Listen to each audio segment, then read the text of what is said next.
Muy buenas noches, les damos la bienvenida aquí en Dos con Todo en este jueves 26 de junio. ¿Cómo estás, Dul? Bien, Mon, listísima. Muy bien, pues Ahora buena no tengo actitud. comentario alguno. Está bien. Bueno, pues les adelantamos de lo que hablaremos el día de hoy. El INE, el Consejo General del INE, sesionó esta tarde y anunció que 46 candidaturas a magistraturas y jueces de distrito pues fueron anuladas porque se trata de perfiles que no alcanzaron el promedio mínimo, un promedio que establecía la reforma al Poder Judicial. Entonces, pese a que sus nombres estuvieron en las boletas, fueron electos, ya no van a poder asumir esos cargos. Les daremos los detalles. También tenemos actualización sobre estas instituciones financieras que el día de ayer fueron señaladas por el Departamento estadounidense por su, dice Estados Unidos, relación con el lavado de dinero. Bueno, ya hay reacciones también desde acá del gobierno mexicano. Y en el Con Todo. En el Con Todo platicamos con Grecia Macías. Ella es una abogada especializada en derechos digitales. Acuérdense que en estos momentos en la sesión extraordinaria del Congreso se están debatiendo y aprobando todo un conjunto de leyes sobre seguridad pública, sobre inteligencia y demás. Nos explica de qué va esto. Ojo, porque nuestros datos personales, particularmente los biométricos, sí podrían estar en riesgo. Entonces, una breve pausa y nos arrancamos. Sean bienvenidos y bienvenidas.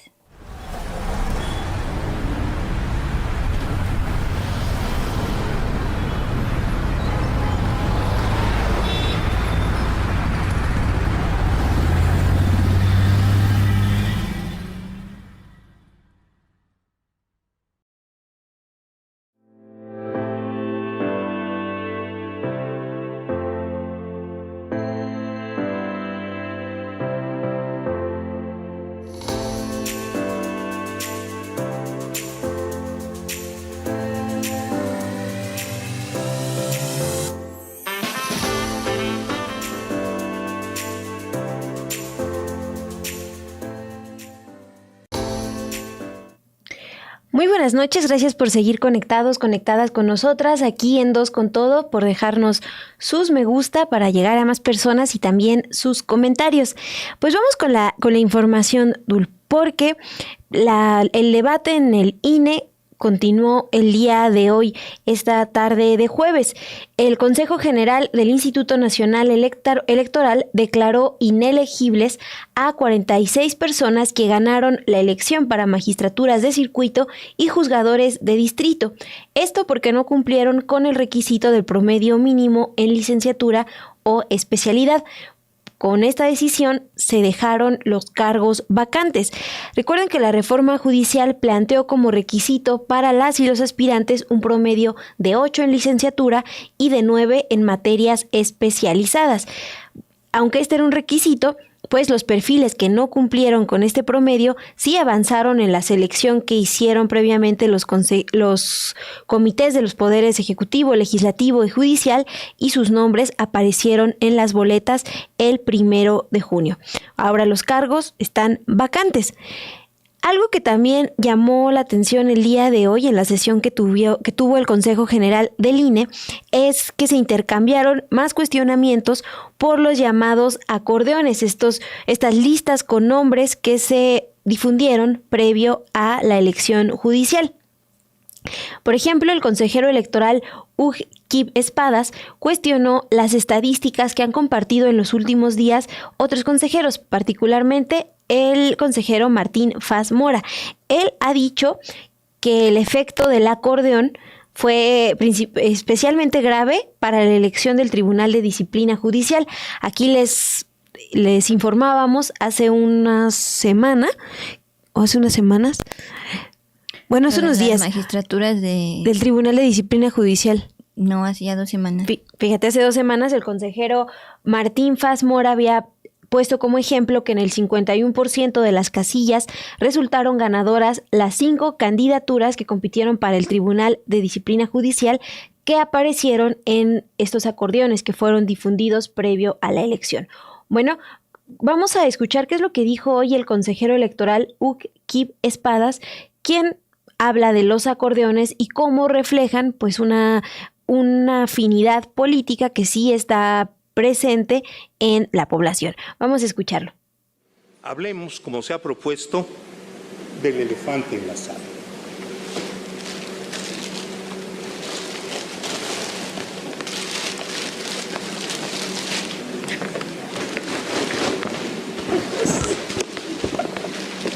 No tengo ningún problema en discutir sobre el elefante en la sala, pero metámosle algo de seriedad, por favor.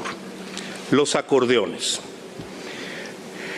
Ha venido manejándose en medios en la medida en que este instituto, ahí se cayó el D4, bueno, en la medida en que este instituto limpió la elección y que los argumentos de los mecanismos irregulares que quedaron excluidos con el recorte que hace el instituto no pueden ser vertidos, el argumento refugio acá en el Consejo y fuera del Consejo para argumentar sobre el fraude electoral se ha reducido a los acordeones. Tenemos comentarios en la prensa como este que dice: cuando los acordeones orquestan la justicia, los números no mienten, aunque quienes los manejan sí.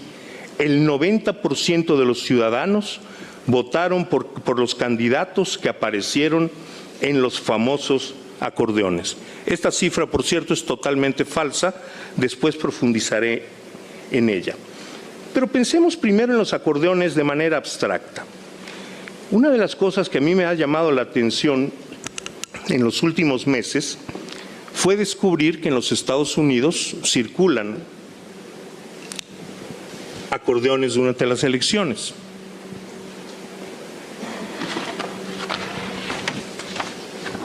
Este es el acordeón utilizado por el Partido Republicano en la última elección de diciembre. Acá vemos al señor Donaldo encabezando la lista en su calidad de candidato a la presidencia y bueno, otra serie de candidatos por distritos y otras cosas. En otros estados hubo acordeones donde también se presentaban propuestas sobre las iniciativas no de ley que se iban a discutir. Gracias. Una moción, consejero. Adelante. Para que continúe, por favor. Adelante, Bueno, consejero. Este es el acordeón que en la misma elección utilizaron los demócratas. Que lo utilicen los norteamericanos significa que está bien, que es correcto, que debamos hacerlo así. No, ninguna de las anteriores. A mí en lo personal me ha molestado mucho que tratemos de imitar otros sistemas electorales. Pero me parece que los acordeones sí nos llaman la atención sobre otras cosas. ¿Por qué en un sistema electoral con una historia diferente de la nuestra, estos acordeones se usan? Porque los acordeones marcan tendencias políticas. Independientemente del mandato constitucional de que los partidos no se involucren en la elección judicial, lo cierto del caso es que las tendencias políticas de la sociedad están allá y que simpatizan con distintas facciones de la clase política. Y en ese mismo sentido, hay afinidades genéricas. ¿Se acepta una moción en segunda instancia, consejero, de la consejera Norma? Para adelante, que por favor. continúe con su presentación, por favor. Gracias. Adelante. Hay afinidades genéricas y estas afinidades genéricas buscan su camino. Y cuando una persona utiliza un acordeón, diría yo que acá y en la Gran China, pero en la Gran China parece que las cosas electoralmente son un poco diferentes. Pero aquí en la Gran India, la realidad es que esos acordeones reflejan una afinidad genérica. Pues ahí está, Dul, parte de lo que expuso hoy el consejero electoral Hug Kip Espadas. Dice: estos acordeones reflejan una realidad genérica, y veíamos que hasta lanzó un globo de un elefante morado. Quien también habló sobre los acordeones fue la consejera Rita Bell. Ella rechazó que el INE haya sido omiso ante el uso de estos acordeones. Afirmó que se actuó con oportunidad y se dictaron medidas cautelares, además de avisar e investigar la cuestión de la fiscalización. Vamos a escuchar qué es lo que dijo hoy la consejera Rita Bell. Esto de hablar de la validez, también hemos de decir que se vino a poner aquí en Consejo General cuando revisábamos todas estas anomalías de las que ya se ha hablado antes. Nunca se puso en la mesa, oigan, pues no validemos, esto lo conocimos hasta el día de la sesión de manera sorpresiva y con este asunto que han intentado magnificar del uso de los acordeones. Pues ¿qué acordeones fueron? Fueron muchísimos, eran diferentes modelos también, los difundían diferentes medios de comunicación.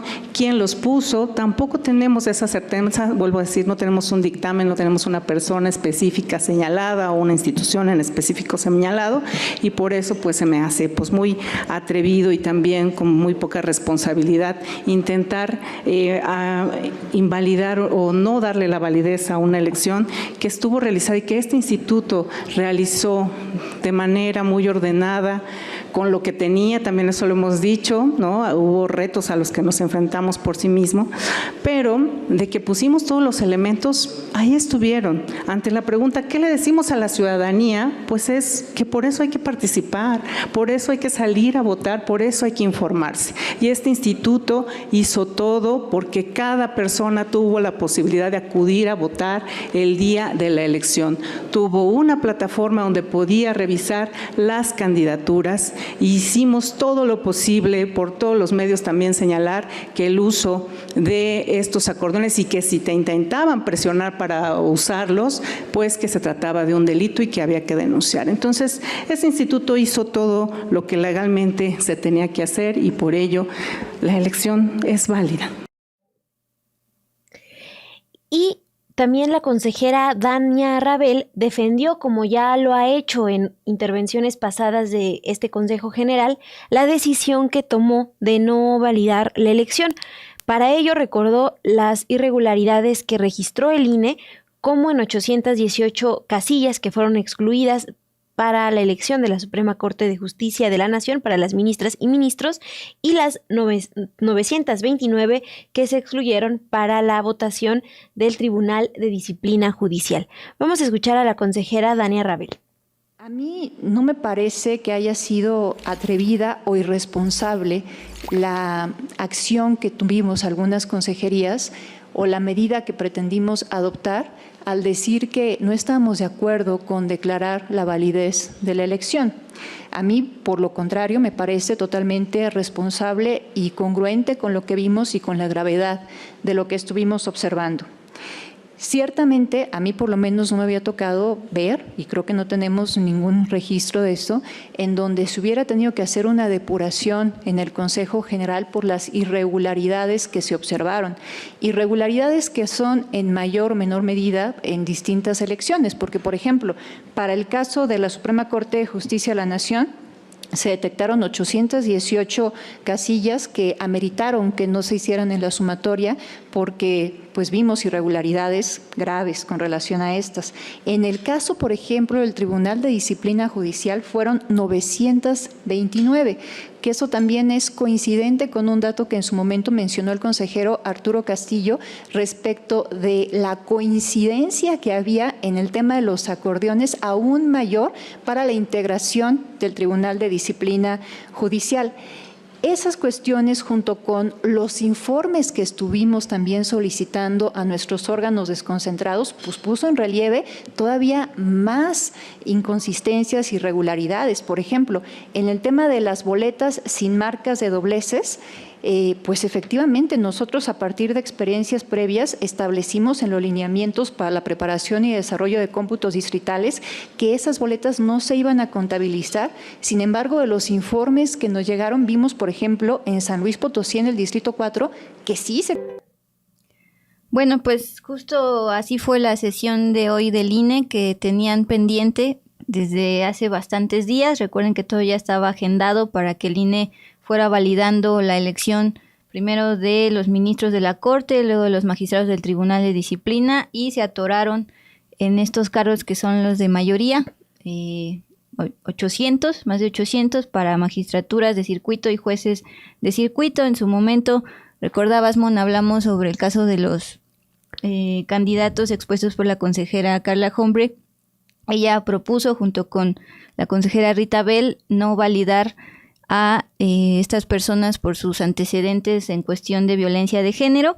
Aún así los palomearon, la mayoría de los consejeros los palomearon. En este caso era muy claro que el tema del promedio está en la Constitución a partir de la reforma judicial, entonces más allá de estar a favor o en contra de este requisito, se tenía que cumplir y fue justamente este caso. Y pues el tema del elefante, a algunos no les gustó, dijeron payasada, no seriedad, pero sí fue un hecho de que es un elefante en la sala. El INE obvió la entrega de estos acordeones y sobre todo la participación o posible participación de partidos políticos, cuando en la Constitución está prohibido que en la elección judicial los partidos políticos metan mano. También en un con todo les planteamos cómo pues Movimiento Ciudadano, PRI, incluso Morena también estuvo detrás de esta entrega de acordeones. Bueno, todo eso se obvió, ahí se quedó el elefantito morado volando y pues ya se validó y el Tribunal Electoral ahora tiene en la mesa todo este tema de la elección judicial. Sí, Dul, pues aquí están. Yo también me estaba leyendo estos comentarios que nos dejaron sobre el disgusto por el elefante morado. Sí. Ayer les hablábamos de este performance, de este show en el Senado por el tema de los cónsules cuestionados por no tener experiencia en el servicio exterior y ser más políticos, expriistas y demás, hasta que le cortaron el cable del megáfono a la senadora. Bueno, pues así la clase política, en este caso un consejero electoral. Bueno, hablemos de un tema que también pues no es un elefante en la sala porque todo el mundo lo sabe, el consumo de drogas a nivel mundial, incluyendo México, particularmente el tema del fentanilo. Ayer hablábamos sobre señalamientos del Departamento del Tesoro sobre el lavado de dinero, posible lavado de dinero de algunos bancos, también relacionado con China y distribución de fentanilo en Estados Unidos. Pues justamente el día de hoy Naciones Unidas contra la Droga y el Delito ha publicado un informe en torno al consumo y distribución de drogas a nivel mundial, esto con datos del 2023. Este informe está publicando que en el año 2023 se incautaron 19.5 toneladas de fentanilo a nivel mundial, pero esto se concentra sobre todo en América del Norte, particularmente Estados Unidos y México. Bueno, estamos hablando del año 2023, todavía en el gobierno pasado, el del expresidente Andrés Manuel López Obrador, pero ustedes recordarán que en esos años hubo muchísimas notas respecto a cómo elementos de las Fuerzas Armadas encontraban laboratorios clandestinos, particularmente en Sinaloa, donde incautaban justamente precursores químicos para fabricar fentanilo. Bueno, pues justo este organismo está exponiendo que el consumo de fentanilo sí ha disminuido tanto en Canadá como en Estados Unidos a partir de estos aseguramientos de precursores químicos por autoridades del gobierno mexicano. En el año 2023, de acuerdo con este informe, México aseguró más de 5 toneladas de fentanilo en laboratorios clandestinos. Ahora, el documento también plantea, están viendo en pantalla, en rojo se concentra sobre todo pues la incautación de fentanilo, este precursor que ha causado miles de muertes en Estados Unidos, pero también en la frontera mexicana, la frontera norte. Dice, más del 99% de todas las incautaciones de fentanilo y sus análogos realizadas en el periodo 2019-2023 se concentró en América del Norte. Estas continuaron aumentando hasta alcanzar un nuevo máximo histórico en el año 2023, aunque las tasas anuales de crecimiento de incautaciones están disminuyendo. Así lo dice. Ahora, en cuanto a los efectos de estas incautaciones realizadas por el gobierno de México allá en Estados Unidos, tanto ha pedido el presidente Donald Trump que México actúe en contra de la distribución de fentanilo a los estadounidenses. Bueno, el informe dice lo siguiente: las autoridades estadounidenses informaron indicios de una disminución del mercado de fentanilo en el año 2024, con una pureza cada vez menor y un menor número de incautaciones de pastillas de fentanilo. Estos cambios se han atribuido a la menor accesibilidad a los precursores en México, lo que refleja una mayor conciencia entre los proveedores de sustancias químicas sobre el control internacional aplicado a las sustancias químicas. En cuanto a proveedores de sustancias químicas, también se refiere a toda el área de Asia. Sin embargo, el uso no médico del fentanilo sigue siendo alarmante en América del Norte y su consumo continúa desplazando al de opioides de uso tradicional como la heroína y el fentanilo se sigue encontrando ocasionalmente como adulterante en otros mercados de drogas no opioides. Ahora, ¿qué está pasando aquí en México en cuanto al consumo de fentanilo? Se sabe que esto es sobre todo en la frontera norte con Estados Unidos, precisamente por la cercanía. Y en México el fentanilo ya provocó un aumento significativo en el número de casos de personas ya en tratamiento y atención por trastornos por consumo de drogas, esto entre el año 2018 y 2023. Bueno, también ayer hablábamos sobre posible lavado de dinero, particularmente de 3 instituciones financieras, pero este informe habla al respecto. Dice, el tráfico ilícito de drogas genera cientos de miles de millones de dólares al año para los grupos del crimen organizado, razón por la cual estas organizaciones criminales innovan constantemente para aumentar la producción, encontrar nuevas formas de tráfico, utilizar la tecnología para encriptar comunicaciones y también potencializar la distribución. El tema del Departamento del Tesoro, pues unía la idea de lavado de dinero y algunos cárteles del narcotráfico como el de Sinaloa, el de Jalisco, Nueva Generación, los Beltrán Leiva y también el Golfo. Bueno, finalmente, como fue esta presentación el día de hoy, la directora ejecutiva de Naciones Unidas sobre las drogas dijo lo siguiente: esta edición del Informe Mundial sobre las Drogas muestra que los grupos delictivos dedicados al tráfico de drogas continúan adaptándose, explotando la crisis y teniendo en la mira a las poblaciones en mayor situación de vulnerabilidad. Ya para culminar, para tener una idea de cómo ha sido el consumo de las drogas en los últimos años y a nivel mundial, en el año 2023, cerca de 316 millones de personas consumieron alguna droga, esto sin contar el alcohol y el tabaco. Es decir, 6% de la población entre 15 y 65 años, frente al 5.2% de la población en 2013. Ha crecido de 5.2% en 2013 a 6% en 2023, en una década. Con 244 millones de usuarios, la marihuana continúa siendo la droga más utilizada, seguida de opioides con 61 millones, anfetaminas con 30.7 millones, cocaína 25 millones y también el éxtasis con 21 millones. Sobre la cocaína, el informe hace una observación de que ha aumentado sobre todo su distribución ahora en África y en Asia. Pues esto justamente fue un muy oportuno informe en torno al marco de información que ha surgido estos días sobre lavado de dinero, posible lavado de dinero, y también sobre la presión del gobierno de Estados Unidos sobre el mexicano para actuar en contra de la fabricación y distribución de fentanilo que llega a traficarse allá a los Estados Unidos. Y Dul, ya hablabas sobre esto que les informamos el día de ayer, los señalamientos que hace el Departamento de Tesoro de Estados Unidos hacia 3 instituciones financieras, CIBanco, Intercam y Vector. Pues hoy ya la Junta de Gobierno de la Comisión Nacional Bancaria y de Valores anuncia que decretó la intervención gerencial temporal de las 3 instituciones, tanto de Vector como Intercam y CIBanco. La información más reciente pues va sobre Vector. Lo que la Comisión Nacional Bancaria y de Valores informa es que se toma esta decisión con fundamento en el artículo 141 de la Ley del Mercado de Valores y con el fin de proteger los intereses del público inversionista y acreedores. Y agrega, la Junta de Gobierno de la Comisión Nacional Bancaria y de Valores decretó la intervención gerencial temporal de Vector Casa de Bolsa. También en este comunicado agregó lo siguiente: la intervención tiene el objetivo de sustituir a sus órganos administrativos y a sus representantes legales con el propósito de salvaguardar los derechos de los inversionistas y clientes de dicha casa de bolsa, dado las implicaciones que esta institución financiera pueda tener, que pudieran tener las medidas anunciadas por el Departamento del Tesoro de los Estados Unidos. Más temprano, la comisión también había decretado la intervención gerencial temporal de CIBanco e Intercam. Y desde la conferencia que ofrece todos los días la presidenta Claudia Sheinbaum en Palacio Nacional, pues se pronunció sobre este tema.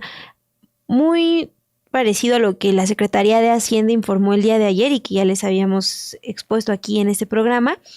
Aseguró que la Secretaría de Hacienda solicitó más información al Departamento de Estado estadounidense sobre estas 3 instituciones financieras para corroborar si tenían o no relación con lavado de dinero, pero no obtuvieron más información. Aún así, dijo hoy la presidenta Claudia Sheinbaum, lo que la Secretaría de Hacienda decidió es iniciar una investigación a través de la Comisión Nacional Bancaria y de Valores, al igual que la Unidad de Inteligencia Financiera. Ellos también iniciaron esta investigación y lo que encontraron fueron faltas administrativas en las 3 instituciones, pero señala la presidenta, no son ninguna prueba de lavado de dinero, sino sencillamente faltas administrativas. Es la actualización de todo lo que les presentamos el día de ayer acerca de estos señalamientos a las 3 instituciones financieras por su posible relación con el lavado de dinero. Justamente mencionas el tema de sanciones o señalamientos, pero el día de hoy Gerardo Esquivel, que es un economista y gobernador de Banjico, publica una columna en Milenio donde explica justamente que todo este señalamiento y estos informes del Departamento del Tesoro pues son a nivel, digamos, civil, no está todavía señalando a nivel penal, como en su caso pasó en HSBC. Ayer hablábamos de ese caso, donde sí tuvo el propio representante del banco aceptar su culpabilidad y recibir una multota, una histórica multota. Entonces esa es una observación que pues de momento solo se queda en señalamientos de posibilidades. Todavía no se determina como tal el lavado de dinero, aunque en otros años lo ha habido con este, por ejemplo, Intercam. Pero bueno, a la par de esto, el día de hoy, el Departamento de Estado de los Estados Unidos anunció restricciones de visas, ahora particularmente para familiares y socios de personas extranjeras sancionadas por narcotráfico. Ojo, porque hay algunos medios de comunicación que interpretaron esto como justamente consecuencia de lo de los señalamientos de estos bancos, de estos entes financieros. Sin embargo, literalmente eso no fue lo que dijo en su tuit Marco Rubio, el secretario de Estado de Estados Unidos. Él se refiere en general a las personas extranjeras sancionadas por narcotráfico y en el marco de todas estas restricciones de visas que ha estado anunciando el gobierno estadounidense en los últimos pues ya meses. En este tuit dice, anuncio una nueva política de restricción de visas ahora para familiares y socios personales y comerciales cercanos de personas sancionadas bajo la orden ejecutiva 14059. Utilizaremos todas las herramientas necesarias para disuadir y desmantelar el flujo de fentanilo y otras drogas mortales que ingresan a nuestro país. Ahí está otra vez el tema del fentanilo que mencionan el Departamento de Tesoro el día de ayer relacionándolo con China y con posible lavado de dinero. El fentanilo que, de acuerdo con Naciones Unidas, pues su consumo ya ha ido a la baja en Estados Unidos por las incautaciones acá en México. Y agrega el secretario, la medida de hoy amplía las herramientas existentes, no solo les impedirá entrar a Estados Unidos, sino que también servirá como elemento disuasorio para la continuación de actividades ilícitas. Pues ya tuvieron, por ejemplo, cantantes de regional mexicano esta política respecto a que ya no pudieron viajar a Estados Unidos para hacer sus conciertos ya programados. Julián Álvarez, Grupo Firme, pero pues en general aquí también ya va para las familias. Finalmente, al anunciar las medidas, la dependencia de Estados Unidos subrayó que suceden para combatir la crisis de fentanilo. La crisis del fentanilo en Estados Unidos no tiene precedentes y la sobredosis sigue siendo la principal causa de muerte en estadounidenses de entre 18 y 44 años. Se informa que más del 40% de los estadounidenses conoce a alguien que ha fallecido por una sobredosis de opioides. En el año 2024, los Estados Unidos registraron un promedio de más de 220 muertes diarias por sobredosis. Pues así la presión de Estados Unidos, pero sí separar esto porque, por ejemplo, el Financiero quiso señalar que era particularmente a los integrantes de estos entes CEIBanco, Intercam y Vector.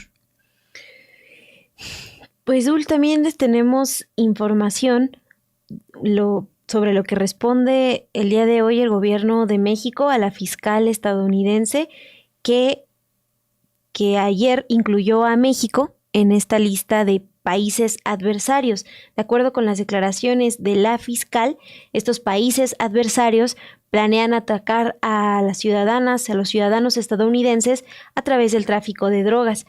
Y ayer advirtió que la administración de Donald Trump no se va a dejar intimidar por estas amenazas.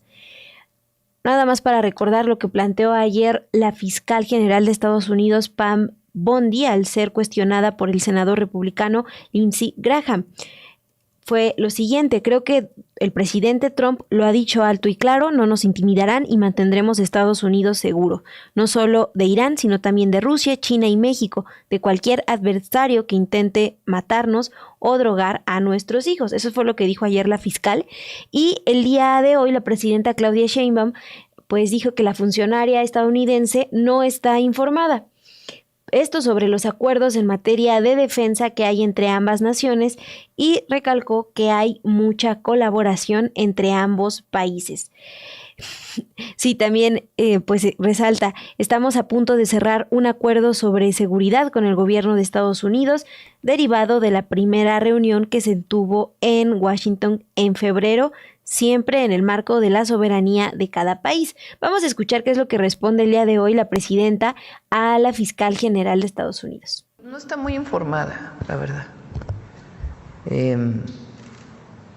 Va a salir un comunicado en un momento de una visita que tuvieron el secretario de la Defensa y Marina al Comando Norte en estos días, en reciprocidad por la visita que se recibió hace unas semanas del Comando Norte a Santa Gertrudis, en Chihuahua. Entonces, hay mucha coordinación. Estamos a punto de cerrar un acuerdo sobre seguridad con el gobierno de los Estados Unidos, derivado de la primera reunión que se tuvo en Washington en febrero. Va muy avanzado, siempre en el marco de la soberanía de cada país y del respeto entre los dos gobiernos. Entonces, esta es nuestra posición. Se va a seguir colaborando, coordinándonos sin subordinación, pero no hay pruebas. No hay pruebas. Es lo que digo, no está informada, porque estamos por firmar, imagínense, la segunda parte del acuerdo que se firmó en Washington, o en el, no quiero catalogar más, pero estamos por firmar el acuerdo que tiene como eje la soberanía, la cooperación para el desarrollo, lo que es nuestros lineamientos constitucionales y además por convicción, pero de colaboración y coordinación. Ha disminuido el cruce de fentanilo reconocido por la Agencia de Aduanas y Migración de los Estados Unidos, de México a Estados Unidos. Hay un reconocimiento de la disminución de los homicidios en México. Estuvieron el secretario de la Defensa y la Marina en Estados Unidos con el Comando Norte, en reciprocidad por la visita que se recibió del Comando Norte a México. Entonces, pues habrá quien tenga otra opinión, pero la realidad es que hay cooperación, coordinación sin subordinación y vamos avanzando. Y la estrategia de seguridad en México está funcionando, con sus problemas cotidianos, pero está funcionando. Guanajuato es un ejemplo de coordinación. Todos los estados que están aquí. Quintana Roo es un ejemplo. Todos son ejemplos. Pero Guanajuato, que es el estado donde más homicidios hay, pues se redujo prácticamente a la mitad. Eso no se hubiera logrado sin la colaboración de la Federación, del Estado, de las fiscalías. Entonces va avanzando la estrategia de seguridad y va a dar más resultados y más resultados mes con mes durante el tiempo que estemos en el gobierno. Entonces no tiene sustento lo que dijo la Secretaría del Departamento de Justicia. Bueno, pues gracias por estar con nosotras esta noche. Estoy leyendo varios de sus comentarios sobre el tema de la restricción de visas que ahora aplica también para familiares y demás restricciones. Pregunta David Morales, ¿peso pluma para cuándo? Acuérdense que cuando comenzó este enfrentamiento entre los Mayitos y los Chapitos en Culiacán, Sinaloa y alrededores, en los primeros días una avioneta aventó unos folletos donde venían las fotos de varios influencers de TikTok y demás, que supuestamente en esos folletos los relacionaban con ser lavadores de dinero o prestanombres precisamente de narcotráfico, y uno de los que aparecía ahí era precisamente Peso Pluma. Algunos de los que aparecen ya han sido asesinados y otros pues han recibido amenazas y han decidido salir del país. Muy interesantes esos folletos, pero pues me recordó eso, el comentario de David Morales. También por acá les molestó bastante pues el tema de las declaraciones de la fiscal de Estados Unidos, sumado a pues la presión que ha ejercido el gobierno de Estados Unidos sobre el mexicano, a pesar de estos datos revelados por Naciones Unidas. Por acá decían hipócritas, pero ya lo perdimos. Sí, yo también perdí eso, pero por ejemplo nos dice Ana G, qué raro que quieran arreglar este problema culpando a otros y no atendiendo a sus ciudadanos sobre el tema de Estados Unidos. Ya está, Catalina Alarcón. ¿Lo encontraste? Hipócritas, ellos drogan a la gente, los opioides se prescriben a diestra y siniestra.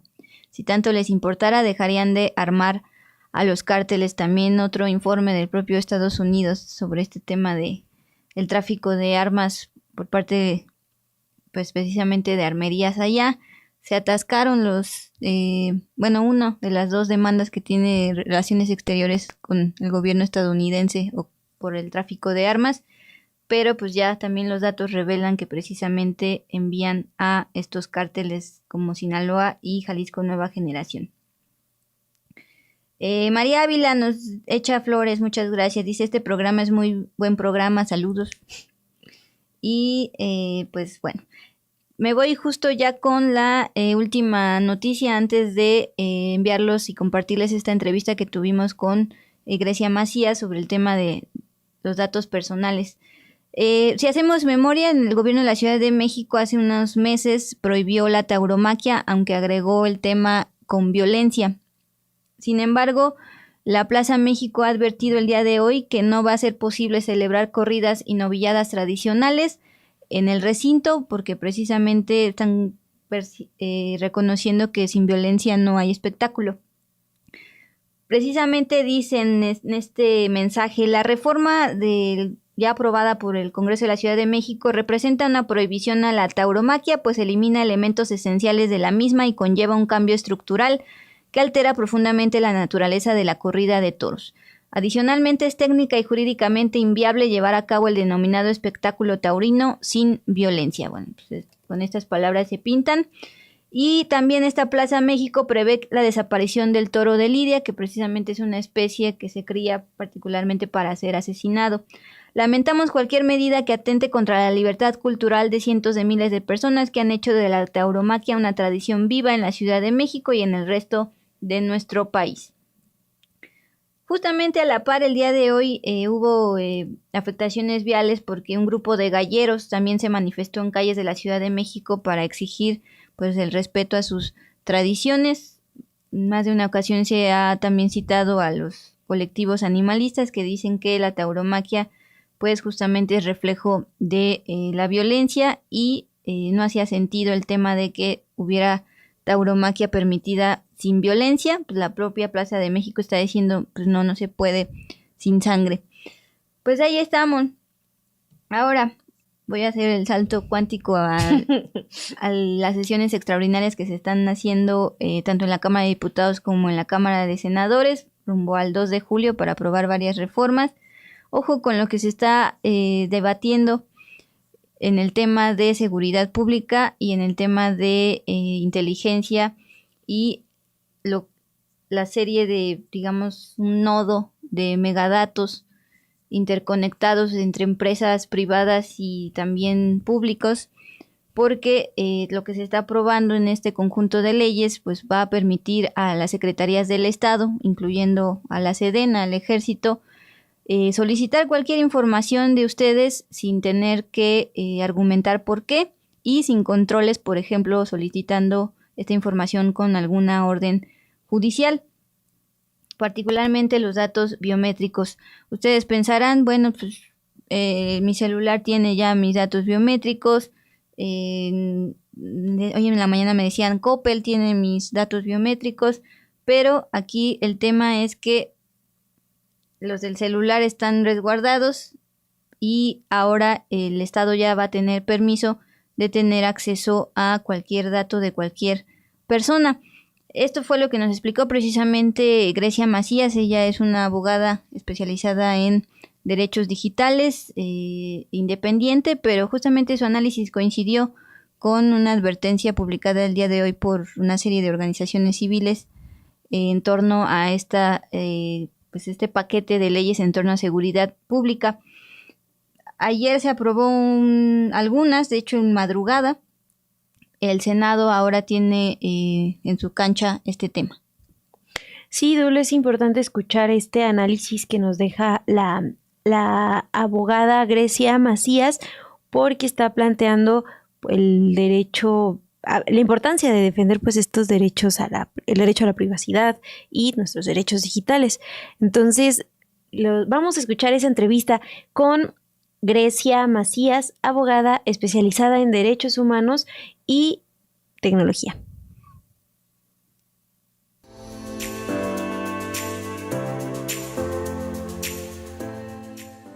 Justo no es solo una ley la que está afectando todos estos derechos, sino creo que algo que hay que dejar muy claro es un conjunto de leyes que a primera vista parece ser que cada una se está centrando en algo en específico, pero ya sea, por ejemplo, la de Ley General de Población, que también se discutió esta semana, ahora también la de Guardia Nacional.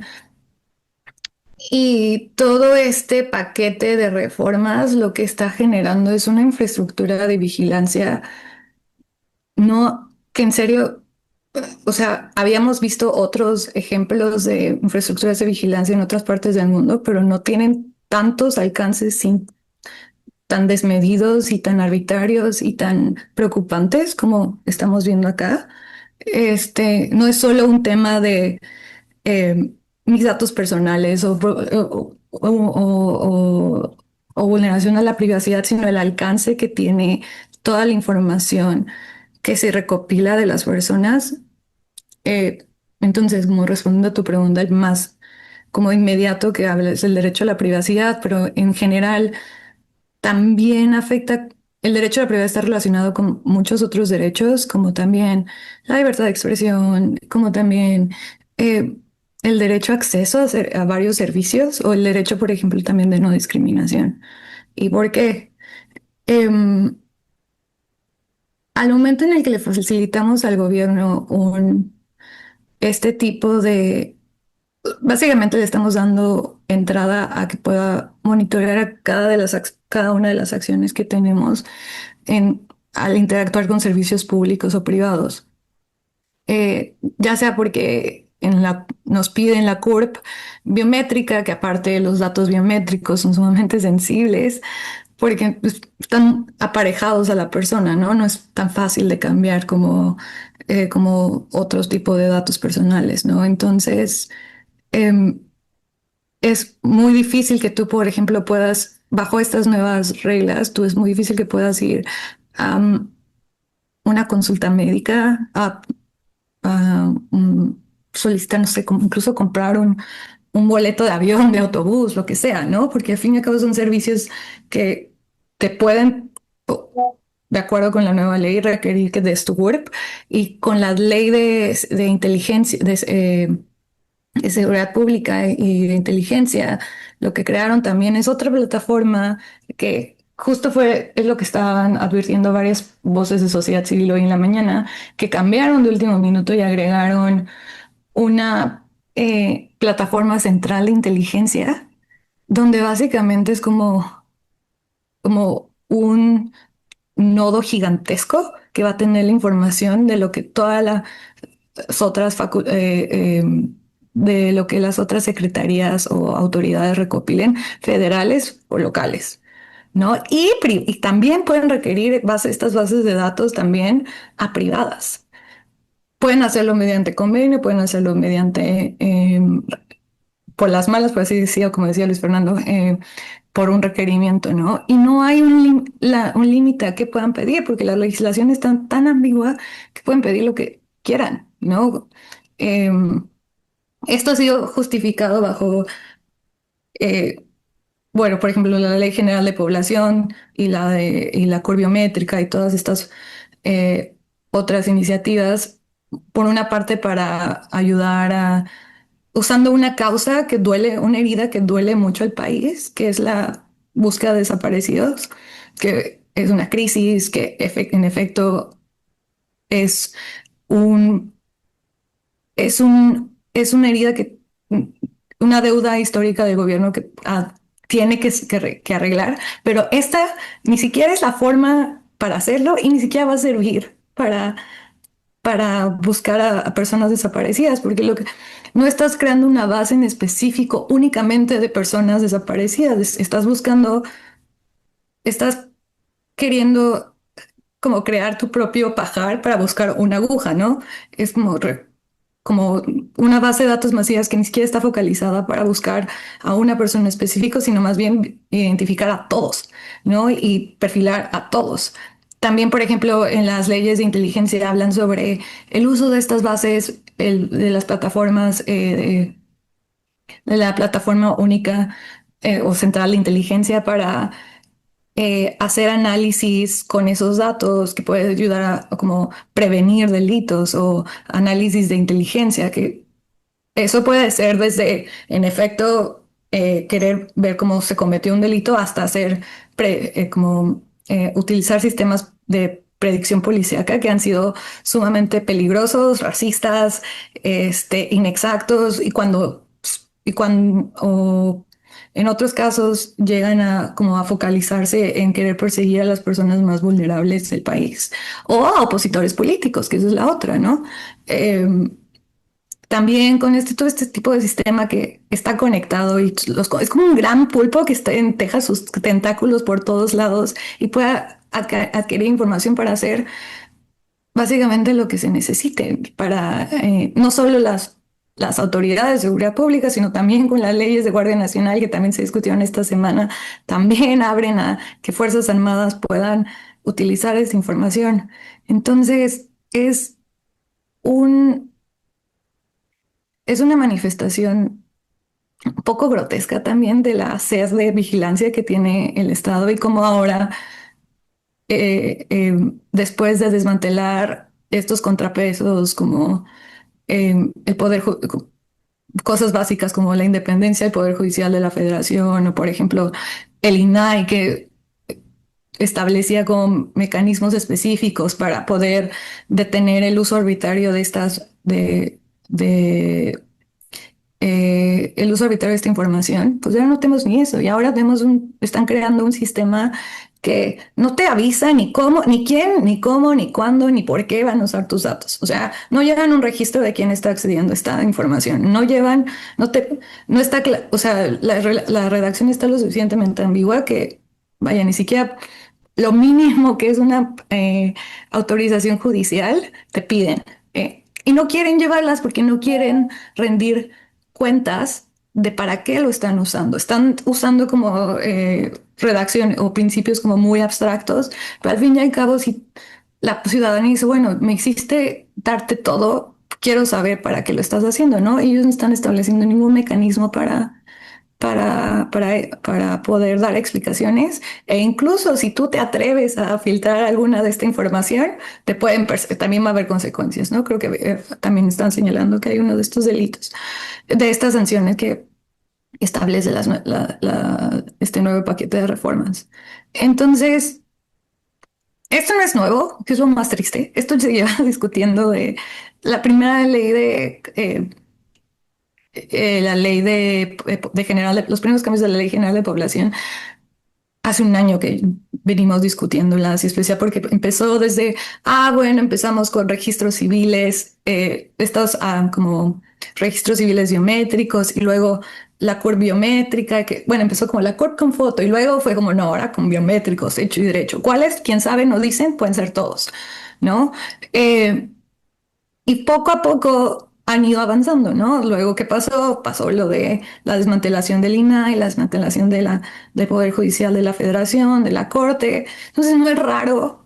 Lamentablemente no nos sorprende que justo hayan aprovechado este periodo para pasar todas estas leyes, porque es muy difícil meter las manos como ciudadanía, pues utilizar el amparo, pues intentar usar los mecanismos que dejó la nueva ley de protección de datos personales, que aún así también violan, que aún así ni siquiera lograron respetar su propia, eh, eh, la propia legislación que ellos acaban de sacar.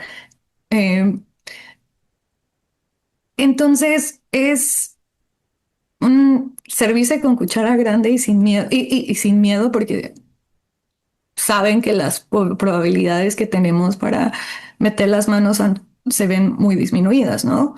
Yo creo que la gente todavía lo puede intentar, yo creo que la gente todavía puede al menos eh, meter algún amparo y demás, especialmente porque los precedentes de la Corte sirven en temas de privacidad y protección de datos personales, sirven como ayuda para poder para poder visibilizar lo invasivos que son y lo ilegales que son este tipo de medidas.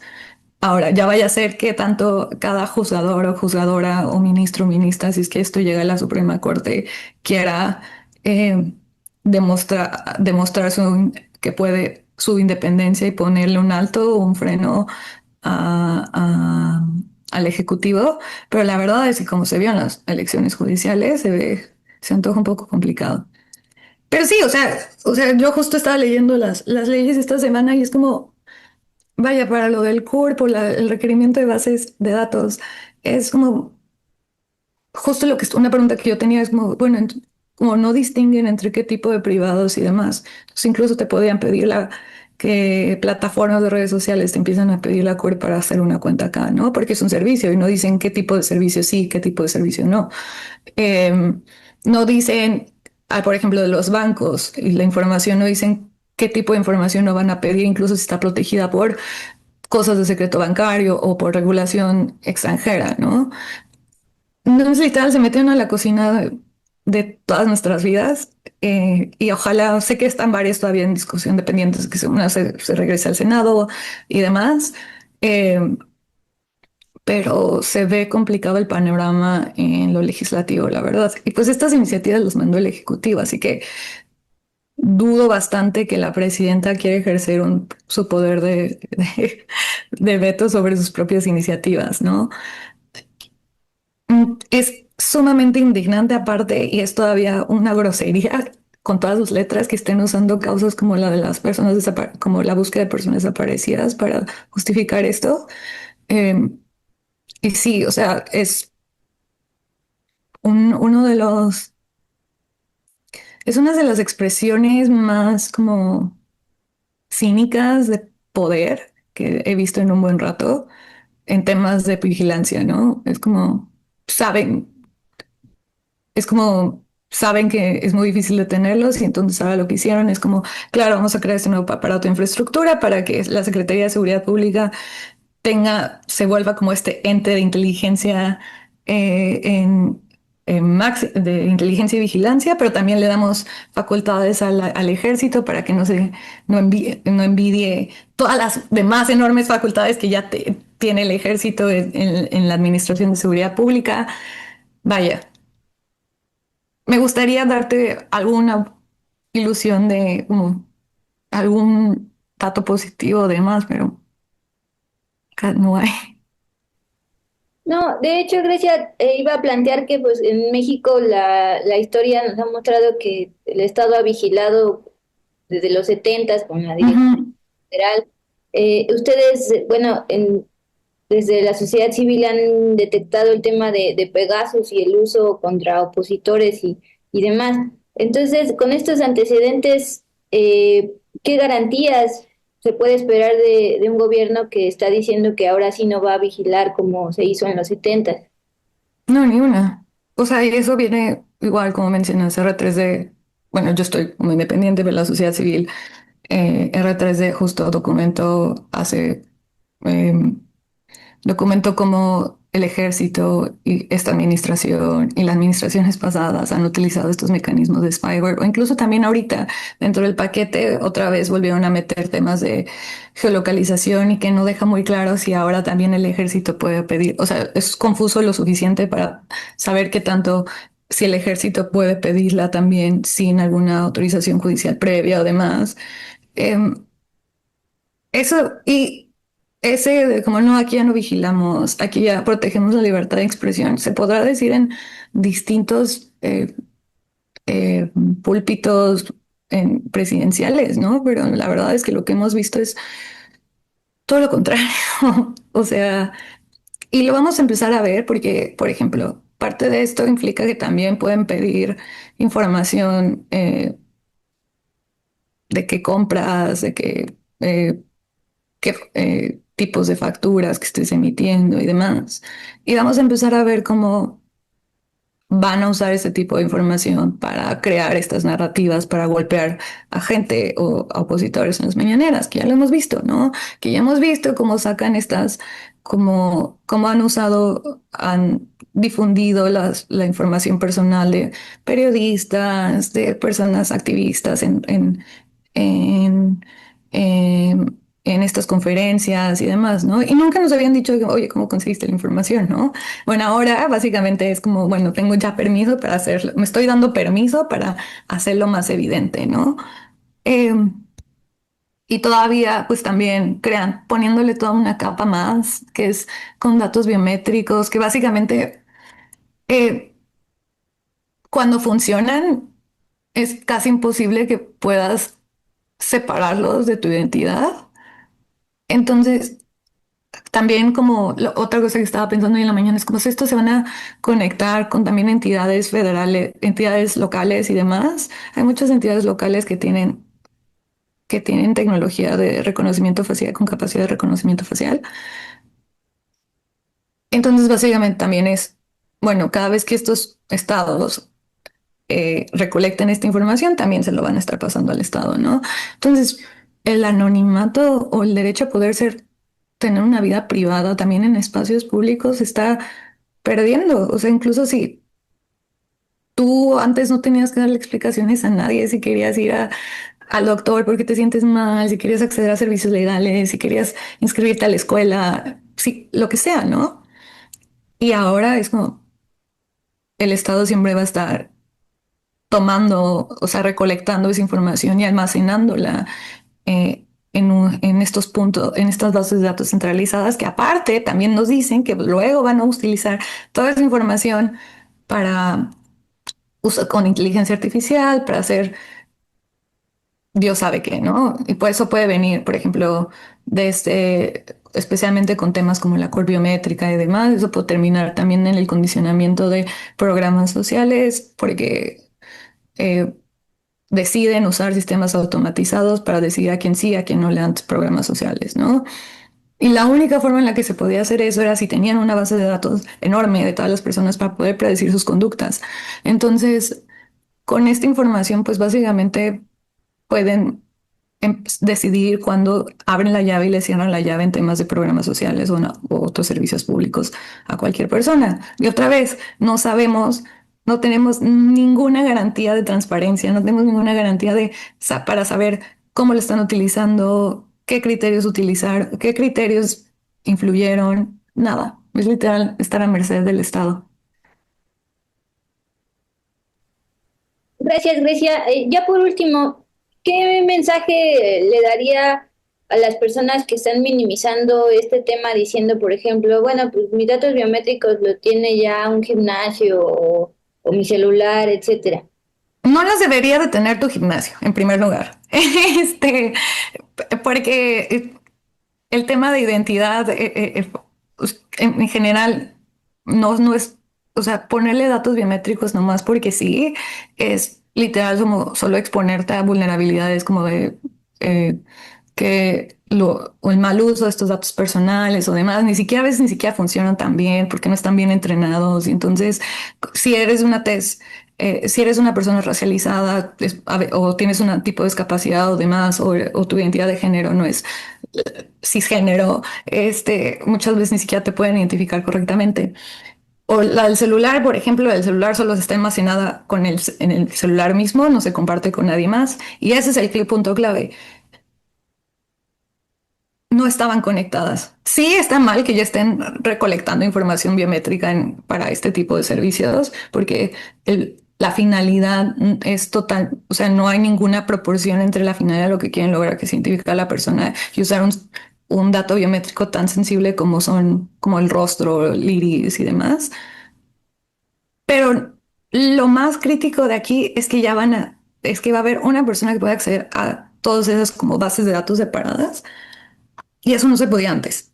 O sea, el SAT bajo ciertos criterios podía transferirla entre algunas entidades que tenían que ver con Hacienda o demás. Otras como bancos, igual, como que no es ideal, pero pues también era como muy limitado el acceso a estos datos biométricos. Ahora no, ahora literal, este es el tema, lo que más nos causa temor también, ¿no? Es que todo está conectado ahora sí, en una plataforma para, para regirlos a todos, ¿no? Como el ojo de Sauron. El ojo literal. Es que sí, ese va a ser el ojo que todo lo ve. Antes, cuando estaba todo separado, ahora vas a tener solo una base que va a poder tener toda la información sobre Dulce en el momento en el que alguien lo pida, ¿no? Y no hay ninguna garantía de que solo lo van a usar si Dulce se vuelve o si cualquier persona es una persona delincuente, porque eso no lo ponen en la ley, ¿no? Entonces, y no hay ninguna garantía de que podamos rendir cuentas de quién lo está usando, si se están abusando de este tipo de servicios. Entonces, y otro argumento que también mucha gente dice es que, bueno, yo no tengo nada que esconder. Y diría como, todo el aparato del Estado va a saber exactamente qué estás haciendo y cómo lo estás haciendo. Puede llegar a un punto donde te vuelvas incómodo, quieras, aunque seas el ciudadano más correcto, lo demás, te puedes volver incómodo para el gobierno. Puede ser que el gobierno, porque tiene toda tu información, use una inteligencia artificial, como lo dice en la iniciativa, y tome una decisión errónea para cancelarte algún tipo de servicio. Y no es que tuvieras algo que esconder o si estés haciendo algo mal, sino fue algo que el algoritmo dijo y ahora porque tiene la información para entrenarla, vas a tener que afrontar. Sí.